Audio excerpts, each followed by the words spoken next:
বিদেশি জাতের ফল চাষ করে বাজিমাত করেছেন নওগাঁর পার্শ্ববর্তী তিলকপুর গ্রামের শুভ জাহাঙ্গীর নামে এক যুবক। প্রথম বছরেই বাগান ভরে ফলন এসেছে। তার এই সাফল্য এলাকার কৃষকদের মধ্যেও বেশ সাড়া জাগিয়েছে। অপূর্ব এই বাগান দেখতে ছুটে আসছেন অনেকেই। বিস্তারিত জানাচ্ছেন আমাদের সহকর্মী শফিক ছোটন, ছবি তুলেছেন সিয়াম শাহরিয়ার।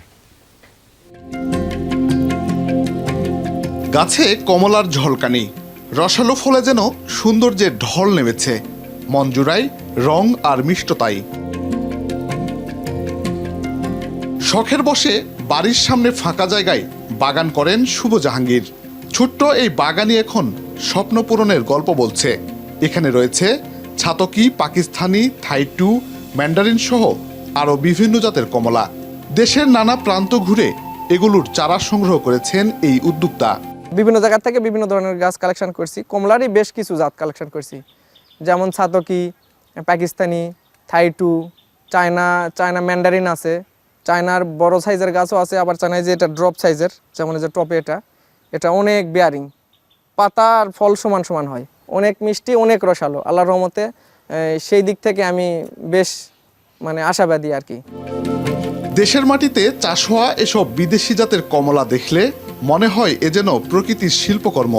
প্রতিটি গাছ যেন হয়ে উঠেছে এক একটি শোভাময় প্রদর্শনী, যা এক নজর দেখলেই মুগ্ধ করে সবাইকে। এইরকম ফলওয়ালা বাগান আশপাশের কারণ নাই, আর এই ফল দেখে এক প্রকারের লোভনীয় একটা ভিতরে কাজ করতেছে। তো আমি মোটামুটি 9টা কমলা চারা আমার ছাদে নিয়ে গেছি।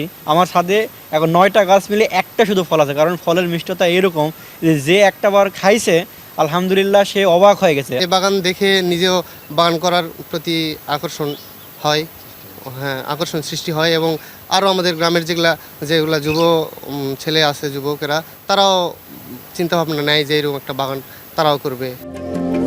কমলা ছাড়াও বেদেনা চাষেও সফলতা পেয়েছেন শুভ। যদিও এই সফলতা ছিল না মোটেও সহজ। শুরুতে পরিবার থেকেও তেমন সাড়া মেলেনি, তবে গাছের ফলন বদলে দেয় সেই চিত্র। খাইতেও ভালো লাগে, মানুষকে দিতেও ভালো লাগে, মনে হচ্ছে যে মনে হয় ফল গাছেই থাক, এইরকম মনে হয়। আমার ছেলের বাগানে অনেক কমলা আসছে, সবাইকে খাওয়াচ্ছি, নিজে খাচ্ছি, এটাই তো খুশি। আমরা সত্যি কথা বলতে কি নিজেরাই ধারণা করি যে এত ফল ধরবে, আমরা যদি বেচতে পারি বা অর্থনৈতিক কোনো আমাদের যদি একটা দিক চাঙ্গা হয়। এই উদ্যোক্তার সাফল্য এলাকায় সাড়া ফেলেছে। আধুনিক কৃষি পদ্ধতি ও বিদেশি ফলের বাগান তৈরিতে আগ্রহী হচ্ছেন অনেকেই। এসব উদ্যোগ এই অঞ্চলের কৃষি ব্যবস্থায় দেখাচ্ছে নতুন সম্ভাবনার আলো। শফিক ছোটন, যমুনা নিউজ, নওগাঁ।